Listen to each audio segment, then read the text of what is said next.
Welcome to the Life 98.7 Mike Falleur Coaches Show. I'm Buzz Sawyer, and I'm here with Grizzly head football coach Mike Falleur. Coach, we lost the opener to Greenwood 33-25, and I know you hate it worse than anyone, but looking at the game, there were so many positive things that could come out of that loss. Yeah, I'm going to talk about the negatives. I'm very disappointed in the way we came out and played defensively the first quarter and a half. I mean, if you had told me going into the game that we couldn't get them off the field and they were going to have 3 long passes, I wouldn't have believed it. We've got a bunch of seniors over there, and we just made some mistakes. And and I have to credit Greenwood too. Now their quarterbacks did a great job, but we just had so many opportunities on 3rd and 9, 3rd and 12 to get off the field. And I knew offensively it was going to take us a little bit of time with so many young guys playing. But with that being said, could have easily gone bad when it's 19-0. And maybe in the past it would have, but our kids continued to play, started to gain some confidence and get better as the game went on. We played the entire football game. So at the end of the night, after playing as bad as you could play for probably 18 minutes of that first 24, we're within one play of having a chance to tie the football game. So a lot of positives, playing hard, staying throughout the whole game, doing, not giving up, offensively getting better as the game went on, defensively getting better. But, we got a lot to learn from that. Coach, and that's what we were thinking in the press box too, is that it seems like every time they had a 3rd and long, that's where your defense wants to be. That's the goal. And you had them in 3rd and long so many times, and they always found a way to get out of it, whether it was a penalty or just a great catch or a great run, something like that always was able to move the chains, keep that momentum going. And then when we got down 19-0, the thing that kept going through my head was what we had talked about in the past, that Grizzlies are known to be front runners, had a hard time coming back from a deficit like that.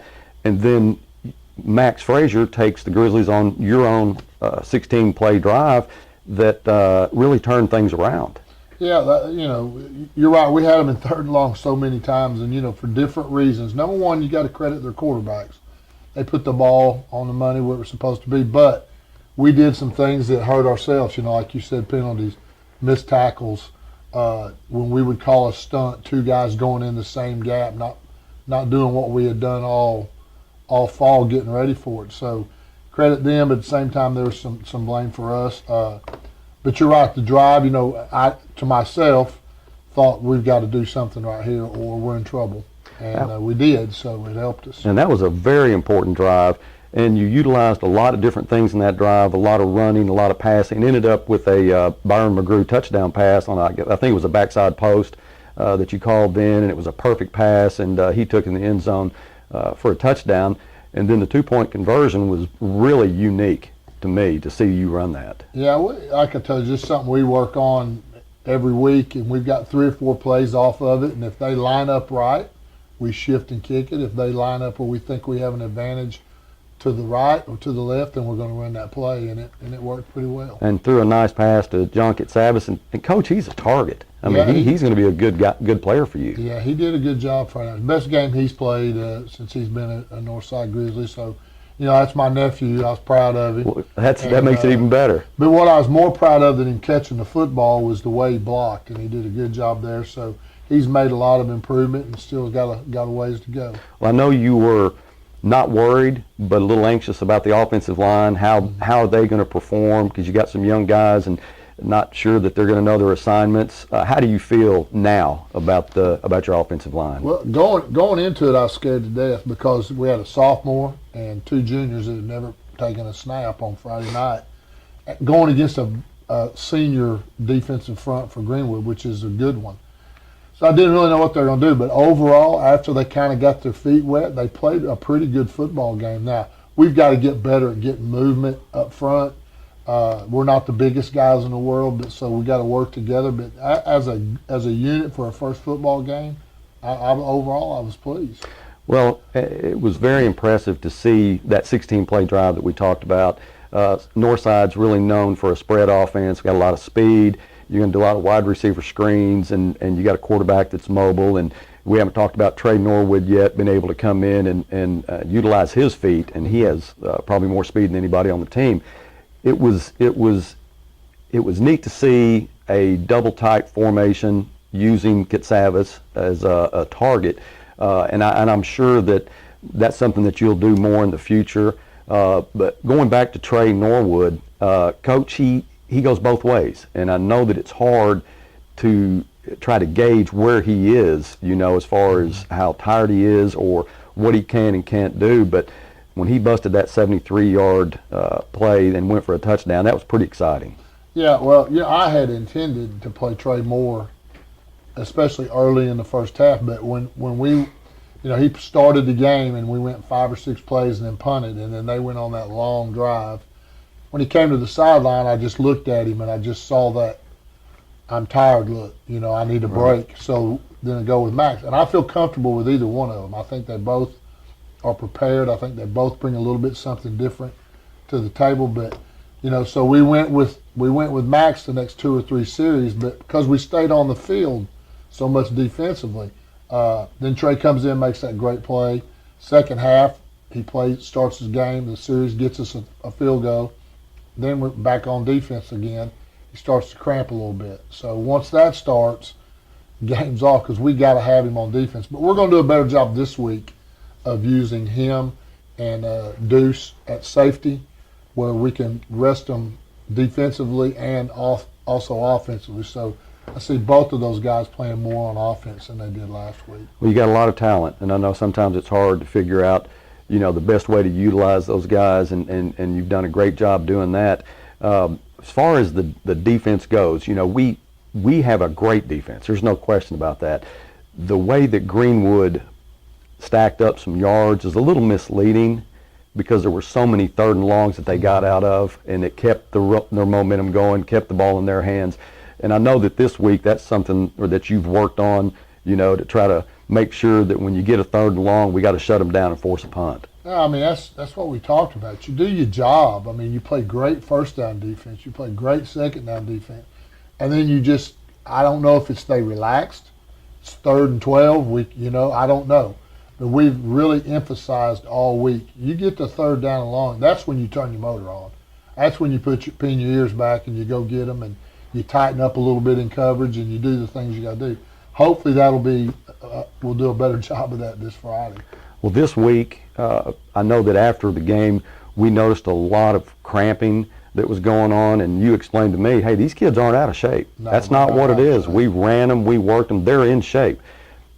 Does adrenaline play a lot into a cramping situation like that? I'm no scientific expert, but I think it does. I think when you're on the bad end of something, sometimes you make a big play or you tend to cramp. But here's the bottom line. We played 99 snaps on defense. That's a lot of snaps. Way, way too many. And so those kids that were cramping, and there wasn't that many. There was 3. I think Trey Norwood did, Robert Wilkerson, and Matthew Jackson.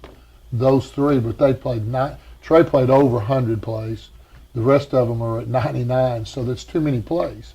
And it was humid, and so we've got to, like I said, we got to do our job defensively, get off the field. That is our job. I don't care what I preach to them. If we give them the ball on the 1 yard line, your job is to stop them and get out. And so that's the mentality we've got to have. As far as actual real injuries, are we in pretty good shape? Yeah, we had, football's a funny thing, our worst injury from Friday is a big toe. Is that right? Yeah. And it's Hunter Lynham, the guy that played left tackle for us, hurt it the first or second play of the game, and, they call it turf toe. And it's not a serious injury, but it's painful. And if you've ever tried to push off walking, running with your big toe and it's sprained, you can't do it. So he probably won't play Friday. But it's not, it's just, he can't do it. I understand. And that's good that we minimized that. One big fear is in a game that has so much emotion like that one, and sometimes you play, over your ability, you overplay, and injuries are something you really got to watch out for. So that's good that, that's as far as it went, as far as the injuries go. Kicking game. Let's talk about the kicking game, because to me that was a highlight. I think your kicking game was fantastic. Friday night with Chewy Parga, he plays linebacker. He was our player of the game. and he did a great job on defense. Then when you called on him to come in and punt, he had some really, really nice punts. I think one was average, but the rest of them were really well punted. One was on a bad snap, and he short hopped it, picked it up, and then was able to hit a 51-yard tabletop spiral. Yeah, no, I thought our kicking game was exceptional, especially for the first football game. Not just the kicking part of it, but our coverage, our return stuff. We were close twice when they did kick it to us deep to break it. We were one man away from breaking a long kickoff return. Right. So that's just something that'll get better as it goes on, and that's an important part of the game. I thought, that part we won, but we didn't win the other two parts that matter. Right. So we stress it. We work it every day, and it's something that we're going to be good at, and we do have a talented young man kicking the football in him. You sure do. Coach, it ended up 33-25. It came down to an onside kick. Just kicked a little bit too hard. No telling what happens. You get the ball back. You might be able to take it in, tie the game up, and it just didn't work out that way. But I think that there was so much to take from that game, positive notes to take into the Van Buren game tonight. And that is a team that may be a little misleading. Last year they were 2-8. They have a new coach, Greg Werner, who is also a Northside graduate. They're kind of an old school offense, aren't they? Yeah, well, they're double slot. If you've ever watched Georgia Tech play, fullback, two wings, they're going to run the what we call the inside veer, the midline, outside veer. Then they're going to run this what they call the rocket sweep and counter. That's basically their 5 plays, and makes you be very disciplined on defense. You got guys that have to tackle the fullback, whether he's got the ball or not. Because if you don't do it, they're going to give him the football. Then if you tackle that, then you got your quarterback. So you got guys that got to tackle your quarterback, and you got a guy that's going to run quarterback to pitch late. The minute you don't do one of those is when they hurt you. And it's an offense that, we used to run it when I was in Georgia. You're satisfied with 3 or 4 yards because you get 3 or 4, you get 3 or 4, you got 3rd down and 2. And so that's the part of it that wears on you, that you just get short yardage deals, and you have a hard. A lot of these top teams will go for it on 4th down and 1 anywhere on the field. So you just have to be disciplined. You have to understand they're going to gain some yards, but you cannot get out of what you're supposed to do. So it's a challenge for us in another aspect. Yeah, and you run an offense like that, and you really have to have a quarterback that understands when to give, when to pull. If he gets some penetration from our nose guard, then that could really disrupt a lot of things. Yeah, penetration is what disrupts this offense. So we're not going to sit back. We got some things drawn up to go get him, to make him have to make that decision fast. Rogers has done this the whole time I've been here, and we played them 3 years in a row, and they do a great job with it. But 2 years ago we played them, and because of the penetration, the quarterback fullback exchange, they fumbled 7 times. And that kind of takes care of it if you can get them to do that. Well, that's what you're looking for. They're 0-1 now. They lost to their rival, Alma, first game of the season, 34-21, and you went to that game and you were saying that's a little misleading, the score. It was. They ran the opening kickoff back for a touchdown. They were on the 1-yard line twice and fumbled the snap. So, all of a sudden you put those 3 scores on there, it's not 34-21. So they're a good football team, and he's done a great job of getting them to believe they can win, and the kind of way, totally off. They went from spread, throwing it almost every play, to now almost hardly not throwing it. So, it's 2 mindsets that you got to get kids to buy into, and he's done a good job of that. And Coach, also, you talked about this, they're going to run it most of the time, 70-80% of the time they're running the football.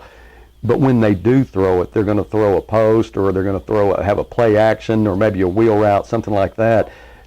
That's something that you always got to be ready for, because if you're committing to that run and everybody's moving up, then all of a sudden they throw that post on you, there's 6. Now, that's where the guys in the secondary have to be very disciplined, because if they're not, that's exactly what somebody up in the box is looking for. Hey, number 11 starting to cheat, and so here they go. So you have to remain. That's what makes this offense good.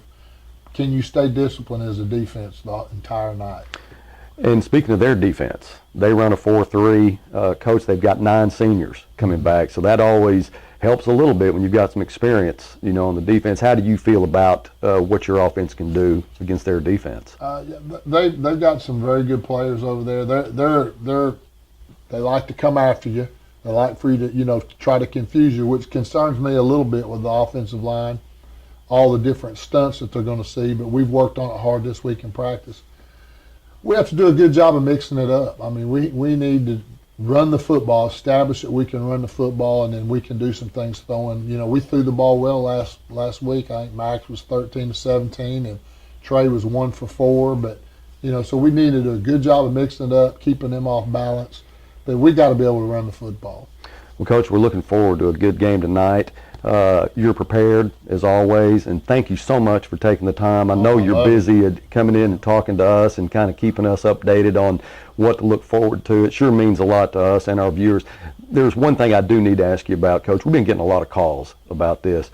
Darius Carson, is there any chance of moving him to running back? He looked like it, didn't he? Well, I'll tell you what. He did a great job. We do a little turnover circuit. One of them scoop and score. Right. And when you watch the film, he never broke stride. He snatched that ball off the ground. And then what was impressive was the guy chasing him was a quarterback, Connor Nolan, and kind of shows you Darius' speed because he closed the gap a little bit, but dove at his leg, and Darius high-stepped it and went on in and scored. Yeah. But no, he's a good football player for us. Well, that's something that I guess a lot of coaches don't really think about working on, but when you do, and there's a time in the game that you need it, it paid off then. Oh, yeah. It goes back to anything else. You do something, and when it happens, it's not a surprise to them, and they just do what they're supposed to do. He did. It was impressive, fun to watch, and like you said, he was high-stepping into the end zone and got us to a point where maybe an onside kick's going to work for us. But anyway, very exciting football game. Tonight's going to be a great football game. We're looking for a Northside victory. Thanks again, Coach, for your time. Thank you. You've been listening to Coach Falleur on Life 98.7 and his pregame show. Be sure and catch all the action, all the questions and answers from Coach Falleur on hsallaccess.com. That is the pregame show and the coach's show on Sunday. Have a good week.